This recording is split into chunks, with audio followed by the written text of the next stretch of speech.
کبھی درپیش جو کوئی مسئلہ پوچھ حاضر ہوں ہم ان کی بارگاہ۔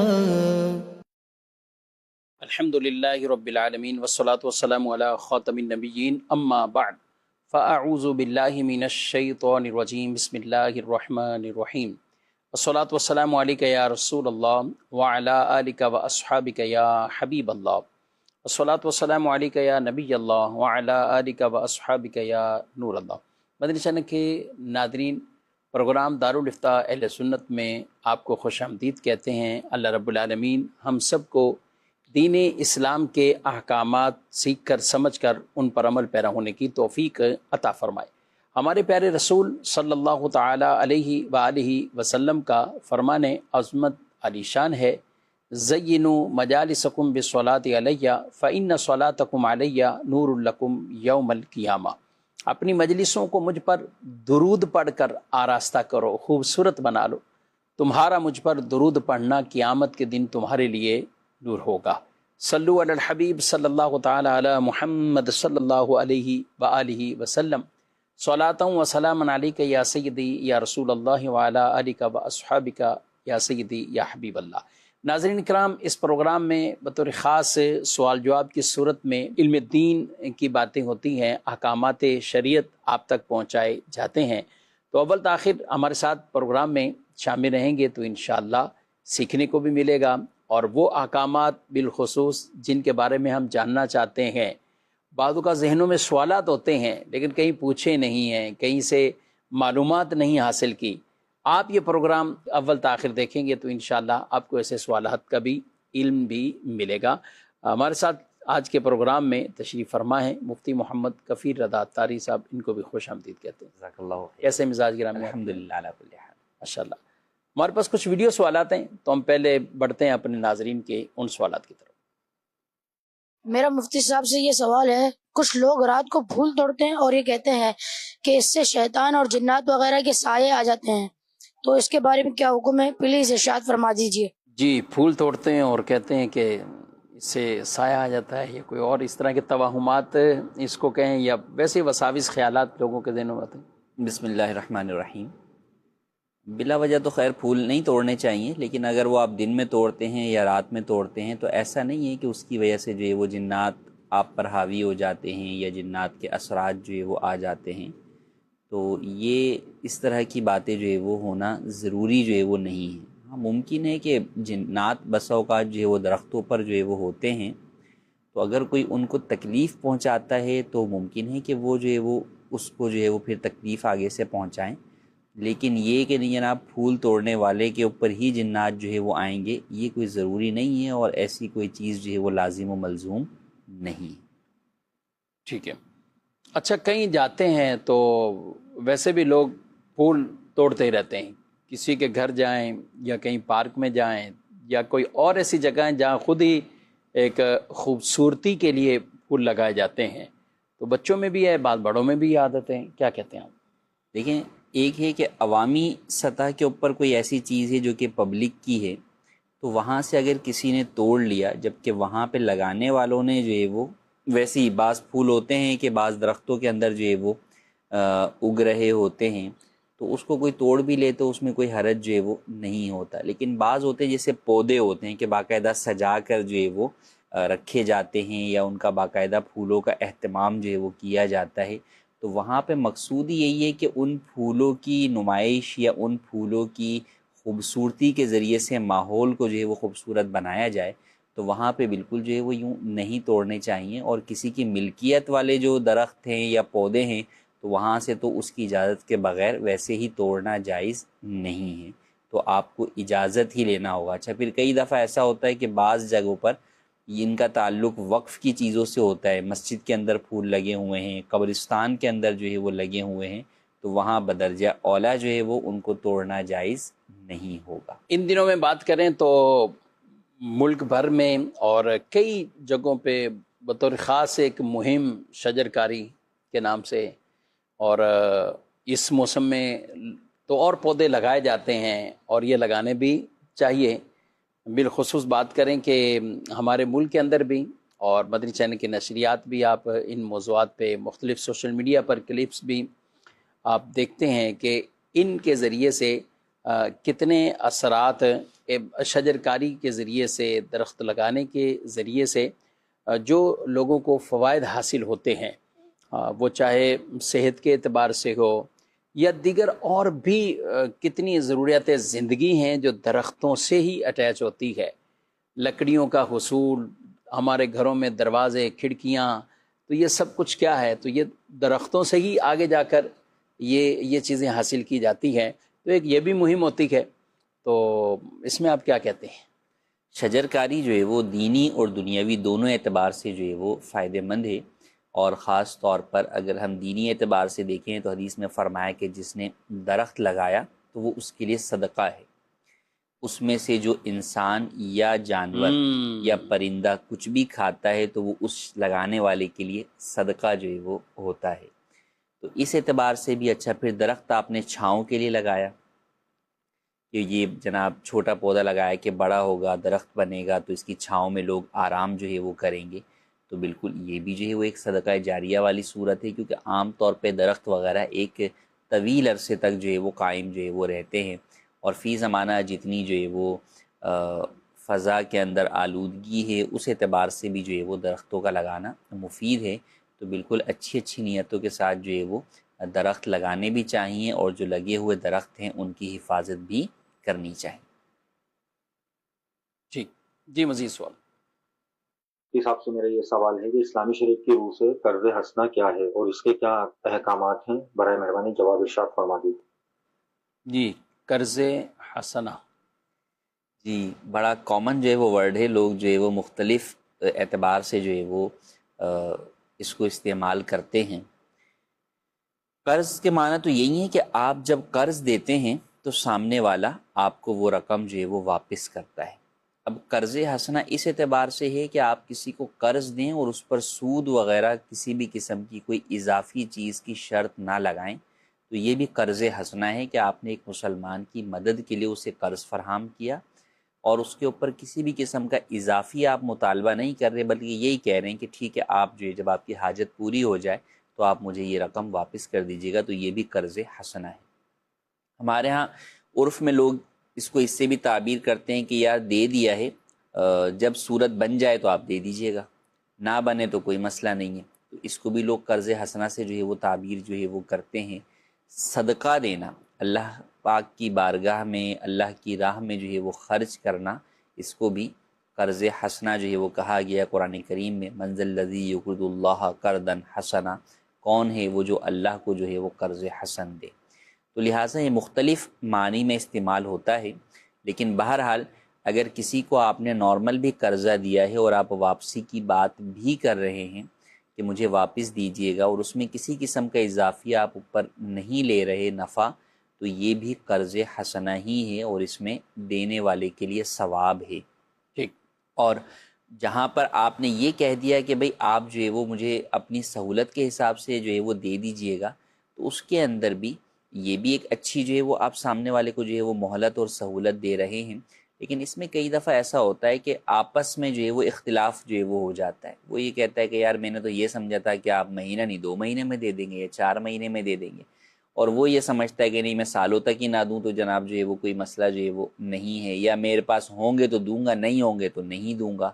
اچھا، پھر نہ ہونے میں وہ یہ سمجھ رہا ہوتا ہے کہ بھئی میرے پاس نہیں ہے، وہ اپنے بقیہ ضروری کام جو ہے وہ سر انجام دے رہا ہے، اور اس کے پاس قرض دینے کے لیے وہ سمجھتا ہے کہ نہیں ہے میرے پاس، جبکہ جس نے دیا ہوا ہوتا ہے وہ پریشان ہو رہا ہوتا ہے، یا اس کے دل میں جو ہے وہ بات آ رہی ہوتی ہے کہ یار یہ دیکھو سارے کام اس کے ہو رہے ہیں، جی لیکن میرا قرضہ جو ہے وہ نہیں دے رہا۔ تو اس لیے قرض حسنہ جب بھی دیں تو اس کو واضح کلیئر کر دیں۔ اگر تو آپ کسی کی مدد کے طور پر اسے دے رہے ہیں کہ بھئی میں نے آپ کی مدد کی ہے، جی ہاں، اب مجھے یہ واپسی نہیں چاہیے، تو واضح کر دیں تاکہ وہ شخص بھی جو ہے وہ اس معاملے میں جو ہے وہ آرام اور سکون میں آ جائے، اور آپ کو بھی جو ہے وہ کسی قسم کی کوئی امید ہی جو ہے وہ نہ رہے۔ بس اوقات ہوتا ہے دیتے وقت تو آدمی کی امید نہیں ہوتی، یا یہ نہیں ہوتا کہ میں اس سے لوں گا، لیکن بعد میں حالات کو دیکھتے ہوئے پھر انسان اپنی نیتیں تبدیل کر رہا ہوتا ہے، یا وہ جو ہے نا وہ شیطان اس کا دل بدل رہا ہوتا ہے کہ جب آج دیکھ لیا کہ اس کے پاس زیادہ مال آ گیا ہے تو اب یہ سوچ رہے ہوتے ہیں کہ یار یہ تو مجھے مل جانا چاہیے، تو اس لیے اس چیز کو اسی وقت جو ہے وہ کلیئر کر دیں تاکہ بعد میں آپس میں جو ہے وہ جھگڑوں کا سلسلہ نہ ہو. ٹھیک ہے. اچھا، تو آپ نے دونوں اعتبار سے گفتگو کر لی، ان کو دینے والے کے اعتبار سے لینے والے تو اس چیز کا اگر قرض دینے والے نے تھوڑی سی ڈھیل دی اس حوالے سے تو وہ تصور ہی ختم کر دیتے دینے کا. میرے پاس ابھی کوئی ایک سائل آئے اور مسئلہ پوچھا کہ جب گولڈ بہت سستا تھا تو مجھے کسی نے گولڈ دے دیا، کیونکہ ہمارے ہاں مارکیٹ میں انہوں نے کہا کہ گولڈ کا ہی کاروبار تھا، تو میں کسی بہت بڑے نقصان میں آ گیا.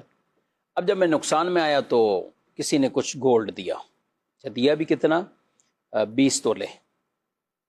اچھا، اب وہ 20 تولے جب دیا گیا تو وہ آج سے کوئی 25 سال پیچھے دیا تھا.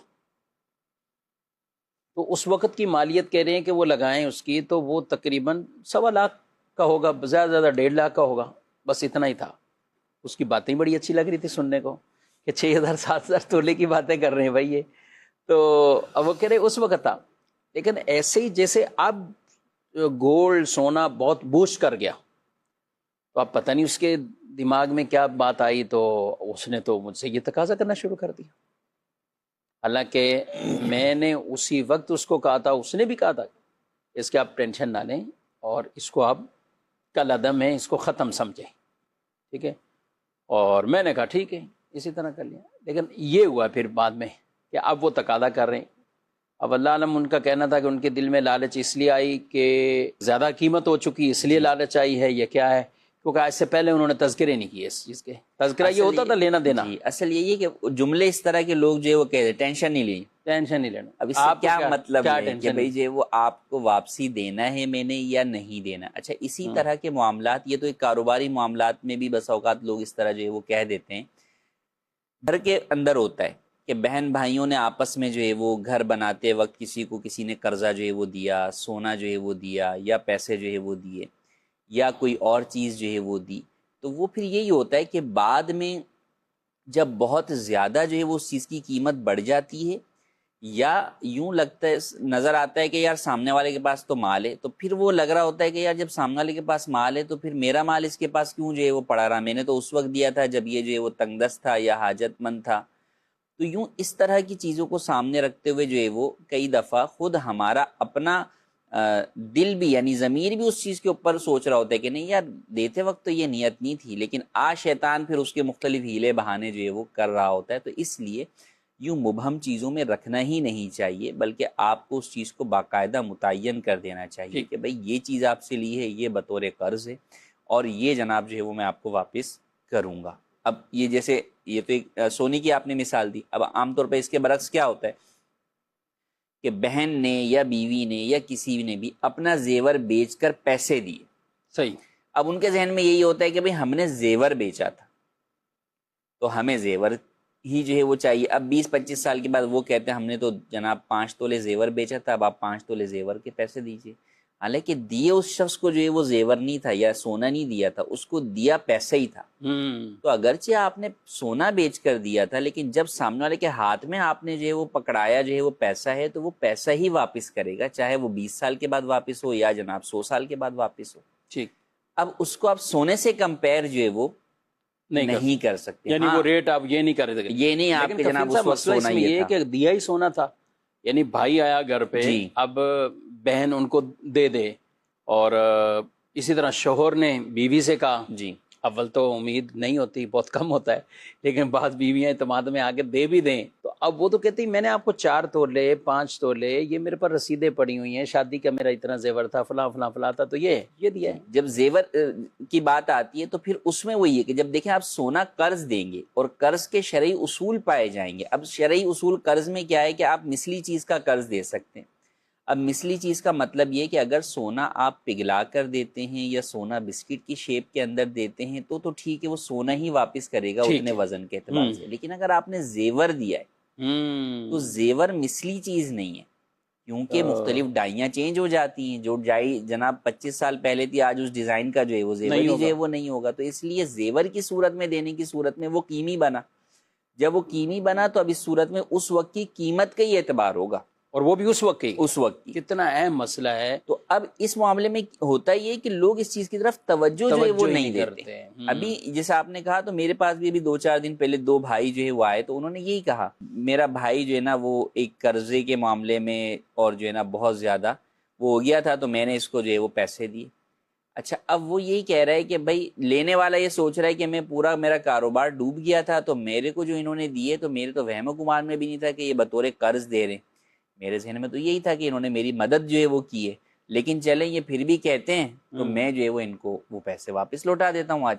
صحیح. اچھا اب وہ یہ کہہ رہے تھے کہ نہیں جناب اس وقت جو ہے نا وہ میں نے اپنی بیٹی کا جو ہے وہ زیور بنانا تھا ان پیسوں کا اور وہ نہیں بنایا تھا اور میں نے اس کو دیے تھے تو لہٰذا اس حساب سے مجھے جو ہے وہ دیں. تو خیر دونوں کو ہی جو ہے وہ سمجھایا. اب وہ جو شخص تھا جس کے اوپر قرضہ تھا تو ان کا یہ دعویٰ تھا کہ یار یہ عمرے پہ جا رہے ہیں، یہ مختلف کام کاج کر رہے ہیں، میرے پیسے واپس نہیں دے رہے. تو میں نے ان سے یہ پوچھا کہ آپ ان کے پیسے واپس کیوں نہیں دیے آپ نے اتنے عرصے میں یہ سارے کام کرتے رہے. تو وہ یہ کہنے لگا کہ میرے تو وہم و گمان میں بھی نہیں تھا کہ انہوں نے مجھے قرضہ دیا ہوا ہے. مجھے تو یہ تھا کہ انہوں نے اس وقت میری مدد کی تھی. اگر میرے وہم و گمان میں ہوتا یا کسی بھی جگہ یہ بات ہوتی کہ جناب وہ چیز جو ہے وہ مجھ پر قرضہ ہے تو میں سب سے پہلے ان کا قرضہ ادا کرتا. تو یوں لین دین کے معاملات کے اندر بسا اوقات جو ہے وہ ہم آپس کے اندر مروت کے اندر بہت ساری چیزوں کو جو ہے وہ چھپا لیتے ہیں اور پھر بعد میں وہی جھگڑے کا باعث وہی چیز جھگڑے کا باعث بنتی ہے. تو لہٰذا لین دین کے وقت بالکل جو ہے وہ واضح اور کلیئر معاملات جو ہے وہ کریں، چاہے بیوی سے کر رہے ہوں، چاہے والد سے کر رہے ہوں، چاہے بیٹے سے کر رہے ہوں، چاہے بھائی بہن سے کر رہے ہوں. تو ان چیزوں کو نہ صرف واضح کریں بلکہ باقاعدہ اسے جو ہے وہ لکھ لیں. انڈرسٹوڈ سی بات ہے کہ حافظے ہم سب کے قوی نہیں ہیں، 2-4 سال بعد چیزیں بھول جاتے ہیں تو بس اوقات یہ چیزیں نکلتی 20-25 سال کے بعد جا کر. جی ہاں بالکل. تو اس وقت وہ کہہ رہا ہوتا ہے میں نے یہ کہا تھا، وہ کہتے نہیں میں نے تو یہ کہا ہی نہیں تھا. تو لہٰذا اس لیے اس طرح کے لین دین کو واضح بھی کریں اور اس کو آن پیپر لکھ بھی لیں. اور قرض لینے دینے کے معاملے میں شرعی رہنمائی بھی لے لیں کہ ہم یہ چیز دے رہے ہیں تو واپسی میں ملے گی کیا چیز ہمیں. تو وہ امید لگا کے نہ بیٹھیں آپ کہ جو آپ کا بنتا ہی نہیں ہے. تو پھر وہی ہوتا ہے کہ پھر آپ جو ہے وہ افسوس کر رہے ہوتے ہیں کہ یار میں یہ کر لیتا. تو بھائی ٹھیک ہے، آپ نے جو ہے وہ اگر اس وقت پیسہ اس جگہ لگایا ہوتا تو آپ سوچ رہے ہیں آج میرے پاس اس کے مقابلے میں میرا زیور بہت قیمتی ہو جاتا یا سونے کی قیمت بڑھ جاتی. تو وہ اگرچہ نہیں ہوا، لیکن اگر آپ نے قرض دیا ہے تو بہرحال قرض کا جو ثواب ہے وہ آپ کو جو ہے وہ مل رہا ہے. اور اس قرض کا ثواب یہ ہے کہ روزانہ جو ہے وہ آپ کو اتنی مقدار میں صدقہ کرنے کا جو ہے وہ ثواب اللہ پاک کی طرف سے عطا کیا جاتا ہے. ناظرین آپ نے یہ مسائل سنے ہیں اور واقعی یہ پیچیدہ مسائل ہے. بعض اوقات ہو سکتا ہے ہمارے ذہن میں یہ چیز سمجھ میں نہ آ رہی ہو یا کچھ چیزیں ایسی لگ رہی ہوں کہ جب زیور دیا ہے تو پھر زیور ملنا چاہیے. تو یہ بھی احکامات ہیں، کون سی چیز اس کی مثل لازم آتی ہے، کس چیز کی قیمت لازم آتی ہے. تو آپ دارالتحفیظ سنت کا یہ نمبر اپنے پاس رکھیے اور اس نمبر پر بھی یہ رہنمائی حاصل کر سکتے ہیں اور یہ مسئلہ بھی پوچھ سکتے ہیں. کفیل صاحب یہاں ایک بات اور ضمناً عرض کر دوں، یعنی اس طرح کا معاملہ جب ہوتا ہے تو جو قرض لینے والا ہے وہ بھی شروع میں نہیں پوچھتا کہ مجھے دینا اس کی مثل کیا ہے، لیکن جب 15-20 سال گزر گئے یہ سب کچھ ہے، اب اس کو پتہ چلتا ہے کہ اس والے معاملے میں تو یہ مسئلہ ہے اور میرا فائدہ اس میں ہے. اس پہ کیا کہیں گے آپ ان کو؟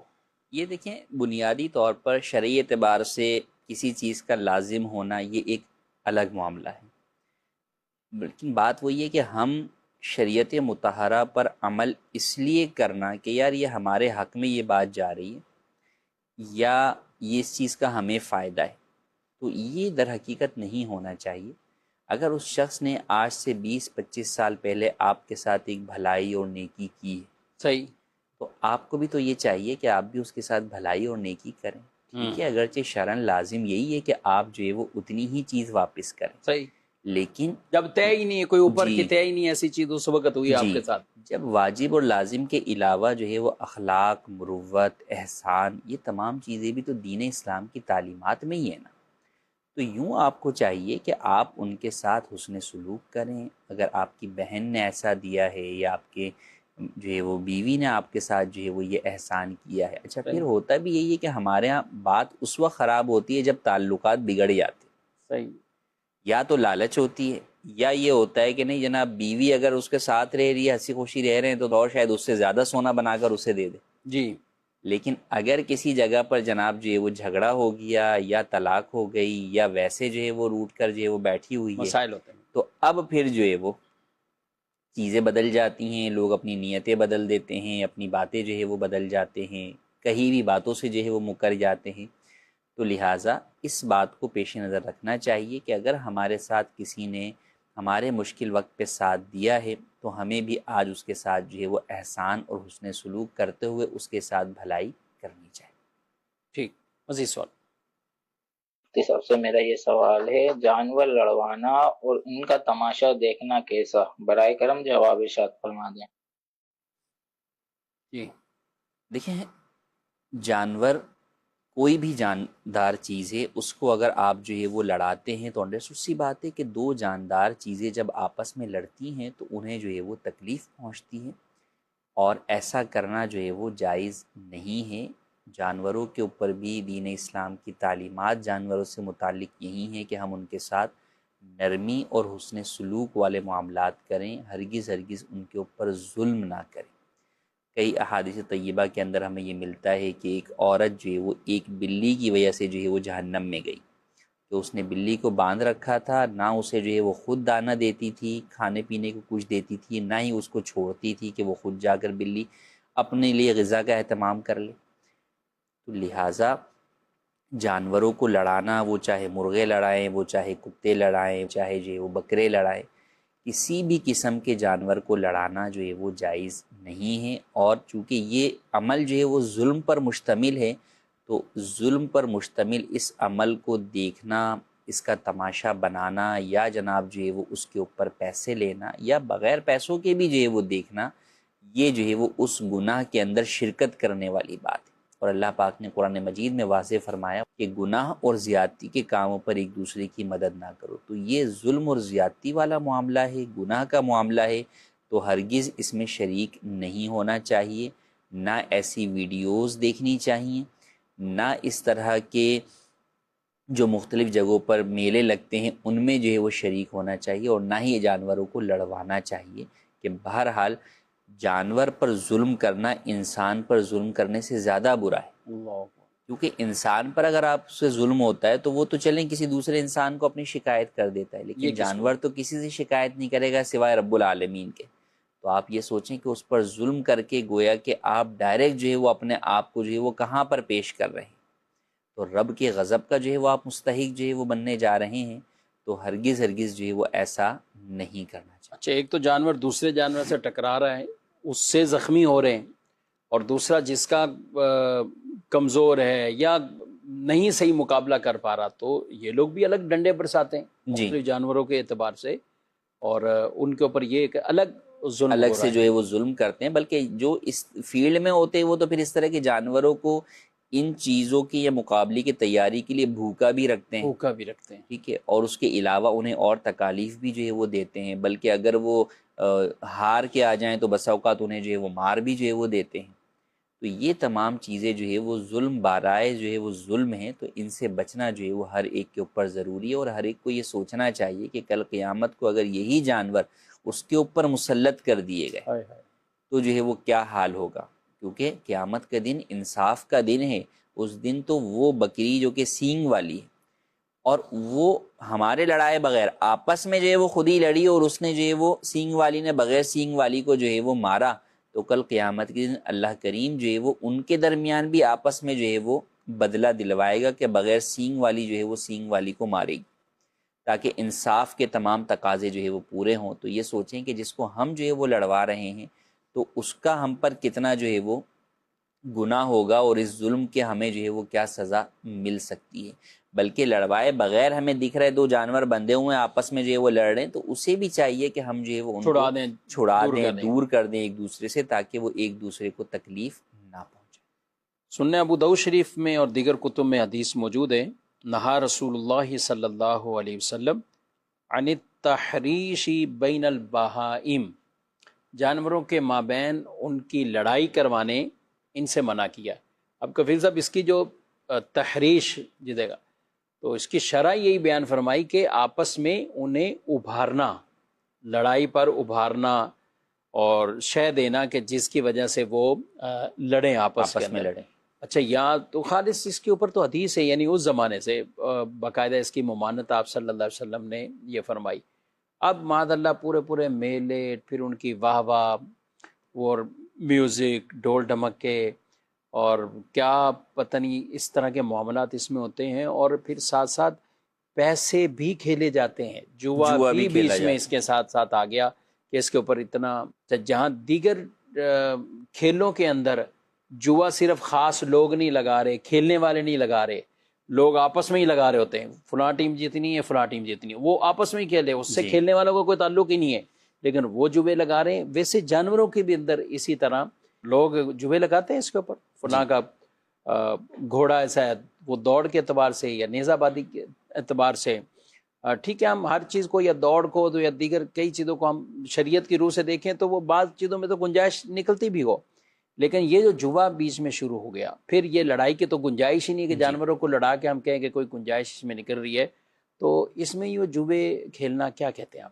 دیکھیں، جوا جو ہے وہ حرام ہے، اور قرآن کریم میں اس کو جو ہے وہ شیطان کے اعمال میں سے جو ہے وہ کہا گیا ہے۔ تو جوا یہ کئی چیزوں کے اندر جو ہے وہ شامل ہو جاتا ہے، تو اس اعتبار سے بھی، یعنی اگر سے فقط اس گناہ کو ہم دیکھیں تو یہ کئی گناہوں پر مشتمل ہے۔ سب سے پہلے ظلم کے اوپر، پھر ظلم بھی جانور کے اوپر، پھر اس کے اندر ظلم دو طرح سے کہ وہ دو جانور کا آپس میں جو ہے وہ لڑانے پر ظلم، دوسرا ان کا اپنا جو ہے وہ ان جانوروں کو بھوکا رکھنے یا ان جانوروں پر ظلم کرنا کہ تم جو ہے وہ جا کے یہ مقابلہ جو ہے وہ لڑو، پھر تیسرا اس کے اندر جو ہے وہ جوا کا جو ہے وہ کھیل کا شامل ہونا، یہ جو ہے وہ اس کے اوپر مزید جو ہے وہ گناہ در گناہ جو ہے وہ جمع ہے، بلکہ یوں سمجھے کہ گناہوں کا ایک مجموعہ جو ہے وہ یہ ہوتا ہے، اور یہ تمام گناہ تقریباً جو ہے وہ کبیرہ اور حرام گناہ ہیں، تو لہٰذا اس سے بچنا جو ہے وہ بے حد ضروری۔ جی مزید سوال۔ میں نیو کراچی گارمنٹس سے میرا تعلق ہے۔ اچھا، میرا سوال مفتی صاحب سے یہ ہے کہ ماہ سفر میں نمازوں کا یا کوئی وظائف کا حدیث مبارکہ سے ثابت ہے، اس کا بھی جواب مجھے ارشاد فرما دیں، بہت شکریہ۔ جی، سفر کے حوالے سے سوالات تو اس طرح کے شروع میں بھی آتے ہیں، آخر میں بھی آتے رہتے ہیں، تو یہ جو پوچھنا چاہتے ہیں کہ خاص کچھ وظائف کے اعتبار سے، کچھ نمازوں کے اعتبار سے۔ دیکھیں، ماہ سفر بھی عام مہینوں کی طرح ہے، یوں تو ہر مہینے کے کچھ نہ کچھ نوافل جو ہے وہ کتب کے اندر جو ہے وہ مروی ہوئے، لیکن خاص طور پہ ماہ سفر سے متعلق جو کئی لوگوں نے اس طرح کی روایات یا نوافل یا چیزیں بیان کی ہیں کہ جناب اس مہینے میں بلائیں نازل ہوتی ہیں تو ان سے بچنے کے لیے یہ وظائف پڑھیں یا ان سے بچنے کے لیے یہ نوافل پڑھیں، تو وہ درست نہیں ہے، کیونکہ جو اس کا بنیادی کانسیپٹ ہے کہ بلائیں نازل ہوتی ہیں وہی درست نہیں ہے، کہ حدیث پاک میں فرما دیا کہ ولا سفر، سفر میں کوئی نحوست نہیں ہے، تو لہٰذا جب وہ نحوست ہی نہیں ہے تو پھر اس سے بچنے کے لیے نہیں ہے۔ ہاں، ویسے ہر مہینے کے جو ہے وہ جناب جیسے روزے ہیں، ایام 20 کے روزے رکھے جاتے ہیں، تو وہ روزے ماہ سفر میں بھی جو ہے وہ رکھے جائیں گے۔ یوں کوئی نوافل ہیں جس طرح محرم کے ہیں، سفر کے ہیں، ربیع الاول کے نوافل ہیں، تو یوں اگر تمام مہینوں کے جس طرح نوافل ہیں تو وہ نوافل بھی جو ہے وہ پڑھے جا سکتے ہیں، لیکن خاص بلاؤں کے نزول کا کانسیپٹ رکھنا، نظریہ رکھنا، اور پھر اس سے بچنے کے لیے اس طرح کے جو نوافل مختلف بعض جگہوں پر بعض کتابوں میں آئے، تو وہ جو ہے وہ درست نہیں ہیں اور وہ ثابت شدہ بھی نہیں۔ ٹھیک جی، مزید۔ مفتی صاحب، میرا سوال یہ ہے کہ کاروبار میں اسلامکلی لحاظ سے ہم لوگ کتنا بینیفٹ رکھ سکتے ہیں، اپنا کتنے پرسنٹیج رکھ سکتے ہیں جس سے ہم دنیاوی مسئلے مسائل میں نہ پڑیں؟ جی، کاروبار میں کتنا بینیفٹ؟ دیکھیں، کاروبار کے اندر جو نفع رکھنا ہے اس کے اندر بنیادی چیز یہ ہے کہ آپ جھوٹ نہ بولیں، دھوکہ نہ دیں آپ، تو اس صورت کے اندر اور قانونی طور پر کوئی پابندی آپ کے اوپر جو ہے وہ نہ ہو تو آپ جتنا چاہیں نفع رکھ سکتے ہیں۔ البتہ نفع میں ایک یہ پہلو ہے کہ بھئی نفع کتنا رکھ سکتے ہیں، کتنا نہیں رکھ سکتے، تو اس اعتبار سے تو یہ ہے کہ آپ جو ہے وہ نفع رکھ سکتے ہیں۔ اچھا، نفع ڈسکلوز کرنا یہ بھی ضروری نہیں ہے، مگر جھوٹ نہ بولیں۔ اگر آپ یہ کہہ رہے ہیں کہ بھئی مجھے یہ چیز پڑی ہی اتنے کی ہے، حالانکہ وہ چیز اتنے کی نہیں پڑی، تو آپ کا یہ بات بولنا جو ہے وہ جھوٹ ہو جائے گا، تو یہ جائز نہیں ہے۔ آپ ویسے کسی کو نہ بتائیں آپ اس کے اندر 100 روپے نفع رکھ رہے ہیں یا 1000 روپے نفع رکھ رہے ہیں، تو اس میں بتانا آپ پر ضروری نہیں ہے کہ میں اتنا نفع جو ہے وہ رکھ رہا ہوں۔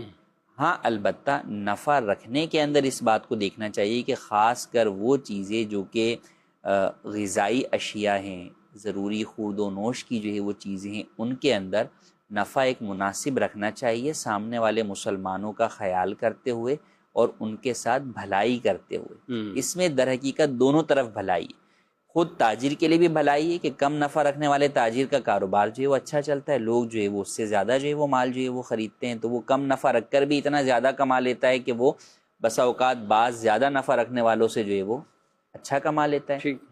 اور دوسری طرف اپنے مسلمان بھائی کے ساتھ اچھی نیت کے ساتھ جو ہے وہ خیر خواہی بھی ہے کہ اگرچہ آپ کا مال ہے لیکن جب آپ سامنے والے کو یہ اس طور پر جو ہے وہ بیچتے ہیں کہ یار اس کی ضرورت ہے، عام لوگوں کو جو ہے وہ اس کی ضرورت ہے، تو لہٰذا جو ہے وہ میں اس کو جو ہے وہ ایک مناسب نفع رکھ کر جو ہے وہ بیچوں تاکہ اس کی بھی دسترس میں آ جائے، وہ غریب آدمی بھی جو ہے وہ اس چیز کو جو ہے وہ خرید کر اپنا جو ہے وہ گھر کا چولہا جو ہے وہ جلا سکے، تو یوں اچھی نیت کے ساتھ ایک مناسب نفع رکھنا، زائد نفع نہ رکھنا، تو یہ جو ہے وہ طریقہ اختیار کرنا چاہیے، اور یہ پسندیدہ بھی ہے۔ جی۔ اور پھر اگر ایسی چیزوں پر قانونی طور پر بھی تقاضے ایسے ہوتے ہیں کہ ان پہ پکڑ دکڑ یا کئی چیزوں میں ایسا ہوتا ہے کہ بھئی ان کی ریٹ لسٹ جو ہے وہ ہوتی ہے، جیسے عام طور پہ ہم دیکھتے ہیں ہمارے یہاں کئی چیزوں کی ریٹ لسٹ جو ہے وہ جاری ہوتی ہے، چینی ہے، گوشت آٹا ہے، مارکیٹ کر لیں، گوشت فروٹس مارکیٹ کی کر لیں، اپنی چینی ہے، کر اچھا لیں۔ اس طرح انڈے کے الگ ریٹس جو ہے وہ جاری ہوتے ہیں دیگر۔ تو اب انڈرسٹوڈ سی بات ہے، جو ریٹ لسٹ گورنمنٹ کی جاری اب کوئی اس سے ہٹ کر بیچے گا تو اولاً تو کوئی لے گا نہیں، دوسرا یہ کہ جب اگر وہ اس طرح بلیک میں یا کسی بھی طریقے سے بیچتا ہے تو اس کے اوپر قانونی طور پر بھی جو ہے وہ گرفت ہوتی ہے،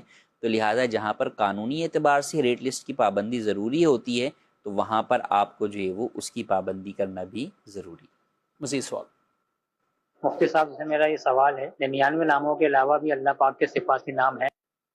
جی ہاں، اللہ کریم کے جو ہے وہ صفاتی نام بے شمار ہیں اور بہت سارے ہیں، تو یہ تو ایک حدیث مبارکہ کے اندر 99 صفاتی نام بیان کیے گئے، تو عام طور پر وہ جو ہے وہ ذکر کیے جاتے ہیں، لیکن اس کے علاوہ بھی کتب کے اندر بے شمار جو ہے وہ اللہ کریم کے جو ہے وہ صفاتی نام جو ہے وہ ذکر کیے گئے ہیں اور وہ کتب احادیث کے اندر بھی جو ہے وہ موجود ہے۔ اور خاص طور پر ان ناموں کی یہ اسماء الحسنہ 100 کی بطور خاص فضیلتوں کو بھی بیان کیا گیا۔ کفیل صاحب، اس میں کتنے یعنی یہ مبارک نام ہیں؟ عام طور پہ ہم دیکھتے ہیں قرآن مجید کے شروع کے جو جلد ہے اس میں نام اور آخر کے اندر نام، اور یہ بھی ہے کہ شروع میں اللہ پاک کے نام اور آخر میں رسول اللہ صلی اللہ علیہ وسلم کے مبارک ناموں کو ذکر کیا جاتا ہے۔ تو اس میں حدیث پاک میں یہ ارشاد فرمایا گیا کہ ان کے وسیلے سے دعا کرنے سے دعا قبول ہوتی، جس نے انہیں یاد کیا وہ جنت میں داخل ہو، یعنی 100 میں سے ایک کم 99 نام، تو ان کی بطور خاص فضیلت ہے، لیکن نام بہرحال بے شمار نام ہیں، اور کئیوں نے اس کے عدد کو 500 تک کا بیان فرمایا کہ یہ 500 اللہ پاک کے نام ہے، اور یہ بھی کوئی خاص متعین طور پر نہیں بلکہ جو وہ شمار کر سکے۔ بہرحال جو مشہور ہیں، جو روایت میں جن کی فضیلت ہے وہ تو یہ ہمارے سامنے ہیں، تو ان کو یاد بھی کریں، ان کے وسیلے سے دعا بھی کریں تو انشاءاللہ برکتیں نصیب ہوگی۔ مزید سوال۔ نماز اگر پڑھتے ہوئے کوئی ارکان بھول جائیں، کوئی واجبات بھول جائیں تو اس کے لیے کیا حکم ہے؟ جی، نماز میں اگر کوئی واجب آپ کا بھولے سے رہ جاتا ہے تو ایسی صورت کے اندر سجدہ سہو آپ کے اوپر جو ہے وہ لازم ہوتا ہے۔ اگر آپ سجدہ سہو کر لیتے ہیں تو ایسی صورت میں نماز دہرانا واجب نہیں ہوتا، اور اگر آپ سجدہ سہو کرنا بھی بھول گئے تو پھر آپ کو وہ نماز جو ہے وہ دہرانی ہوتی ہے، دوبارہ اس نماز کو پڑھنا ہوتا ہے۔ جی مزید سوال۔ مفتی صاحب سے میرا یہ سوال ہے کہ جیسے کوئی گرافک ڈیزائننگ کرتا ہے یا کوئی اینیمیشن پروگرامنگ کرتا ہے، مطلب ویڈیو ایڈیٹنگ وغیرہ کا کام کرتا ہے، تو اس میں جو ہے غیر محرم عورتوں کی بھی جو ہے پوسٹر وغیرہ بنانے کا کہتے ہیں، کوئی بیوٹی پروڈکٹ کی جو ہے نا پوسٹر بنانے کا کہتا ہے، یا کوئی جو ہے نا کوئی ویڈیو ایڈیٹنگ میں ایڈورٹائزمنٹ ایسی ہوتی ہے لیڈیز سوٹ وغیرہ کی، تو اس میں لیڈیز کی تصویریں بھی آتی ہیں، گانے بھی ڈالنے پڑتے ہیں، تو کیا یہ کام کرنا کیسا ہے؟ آپ شرح رہنمائی فرما دیجئے۔ ویڈیو ایڈیٹنگ ہے یا پکچر ایڈیٹنگ ہے تو اگر اس کے اندر یہ ناجائز کام کرنے پڑتے ہیں، عورت کی تصویر جو ہے وہ بنانی ہے یا جو ہے وہ بے پردہ عورت کی ویڈیو پہ ایڈیٹنگ جو ہے وہ کرنی ہے، تو یہ کام کرنا جو ہے وہ جائز نہیں ہے۔ ایڈیٹنگ کے طور پر بھی ان ناجائز کاموں کی اجازت نہیں ہے، تو ہرگز جو ہے وہ یہ کام نہ کیے جائیں۔ جی مزید۔ میرا سوال یہ ہے کہ میں نے ایک فلیٹ لیا ہے جس کے لیے میں نے قرضہ اٹھایا ہے تقریباً 35 سے 40 لاکھ روپے، اور میرا ایک پلاٹ ہے جس پر میں زکوٰۃ نکالتا رہا ہوں۔ میں نے یہ نیت کی ہے کہ وہ جو میں نے قرضہ لیا ہے وہ پلاٹ سیل کر کے قرضہ اتار دوں گا، تو پلاٹ پر میں اب تک زکوٰۃ دیتا رہا ہوں، اب پلاٹ جب تک سیل ہو تو کیا میں اس پر میری زکوٰۃ بنتی ہے، جبکہ میرے اوپر تقریباً 35 سے 40 لاکھ کا قرضہ ہے؟ جی، قرضہ لے کے گھر لیا ہے، یہ قرضہ پلاٹ کے ذریعے اتارنا ہے. پلاٹ پہ یہ کہہ رہے ہیں میں زکوٰۃ دے رہا ہوں، جس سے بظاہر یہ ہے کہ پلاٹ تجارتی پلاٹ ہے. جی، تو اب کیا قرضے کی وجہ سے وہ ختم ہوگا یا کیا ہوگا؟ اگر تو تجارتی پلاٹ ان کا جو ہے وہ ہے کہ انہوں نے بیچنے کی نیت سے خریدا تھا اور ابھی تک بیچنے کی ہی نیت ہے، تو اس کے اوپر زکوٰۃ تو لازم ہے، جیسا کہ یہ پچھلے سالوں دیتے آ رہے ہیں. اب یہ دیکھا جائے گا کہ اب جب زکوٰۃ کا سال پورا ہوگا تو یہ دیکھیں گے کہ ان کے اوپر قرضہ کتنا ہے اور اس پلاٹ کی مالیت کتنی ہے. تو اگر تو قرضہ مائنس کرنے کے بعد جو اس پلاٹ کی مالیت ہے وہ اتنی نہیں بچتی کہ جو نصاب کی مقدار کو پہنچے تو اس کے اوپر زکوٰۃ لازم نہیں ہوگی. مثال کے طور پہ 40 لاکھ کا قرضہ ہے اور پلاٹ کی جو قیمت ہے وہی 40 لاکھ ہے، تو ایسی صورت کے اندر وہ مائنس ہو گئے تو پیچھے ان کے پاس اگر کوئی اور مال نہیں ہے تو زکوٰۃ لازم نہیں ہے. لیکن اگر پلاٹ کی قیمت ہے 50 لاکھ اور قرضہ ہے 40 لاکھ، تو اب 40 لاکھ مائنس کرنے کے بعد مطلب 10 لاکھ جو ہے وہ بچے ہوئے ہیں، تو اس 10 لاکھ کے اوپر پھر زکوٰۃ دینی ہوگی. جی مزید میرا آپ سے یہ سوال، کسی بھی ایپ کے انعامات حاصل کرنا درست ہے؟ ایپ کے انعامات، اپلیکیشن کے اوپر جو وہ انعامات بسا اوقات جو ملتے ہیں، اولاً تو اسے دیکھا جائے کہ وہ کس طور پر جو ہے وہ مل رہے ہیں. کئی دفعہ گیمنگ ایپ کے اوپر جو ہے وہ گیم کھیلنے پر ملتے ہیں تو وہ جائز ہی نہیں ہے، کیونکہ گیم کھیلنا جائز نہیں ہے تو اس کے بدلے میں ملنے والا انعام بھی جو ہے وہ آپ کو جائز نہیں. اسی طرح بعض جو ہے وہ ایسی اپلیکیشنز ہیں کہ جس کا استعمال ہی جو ہے وہ جائز نہیں ہوتا، تو ان کے بدلے میں ملنے والا انعام بھی جو ہے وہ جائز نہیں ہے.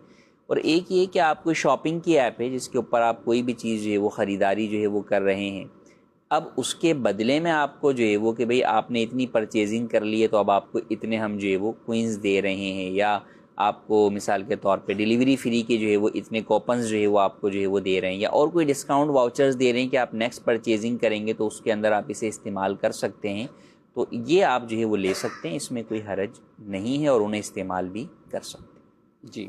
جی ناظرین کرام، آپ نے یہ پروگرام ملاحظہ کیا ہے. دارالتعلیم سنت کا نمبر اپنے پاس رکھیے اور اپنے دینی شرعی مسائل بذریعہ فون آپ پوچھ سکتے ہیں. اسی طرح ہماری کئی بہنیں خواتین وہ بھی شرعی مسائل پوچھنا چاہتی ہیں. خواتین اسلامی بہنوں کے لیے بطور خاص الگ سے ایک واٹس ایپ سروس ہے، اور اس پر اگر وہ اپنے شرعی مسائل لکھ کر بھیج دیں گی تو انشاءاللہ ان کو ان مسائل کا جواب بھی مل جائے گا. اسی طرح ہزاروں فتاوی پڑھنے کے لیے دارالتعلیم سنت کی اس ویب سائٹ کا آپ وزٹ کیجئے، اور انشاءاللہ مختلف موضوعات کے ساتھ بالکل ایک منظم طریقے سے فتاویات وہ ملیں گے، ان کا بھی آپ مطالعہ بھی کریں، علم میں اضافہ بھی ہوگا. اللہ پاک ہم سب کے علم میں برکتیں عطا فرمائے، علم نافع کی دولت ہم سب کو عطا فرمائے. آمین بجاہ نبی الامین صلی اللہ علیہ وسلم. ہادی و رہنما ہمارے علماء، ہو کبھی درپیش جو کوئی مسئلہ، پوچھ لیں حاضر ہوں ہم ان کی بارگاہ.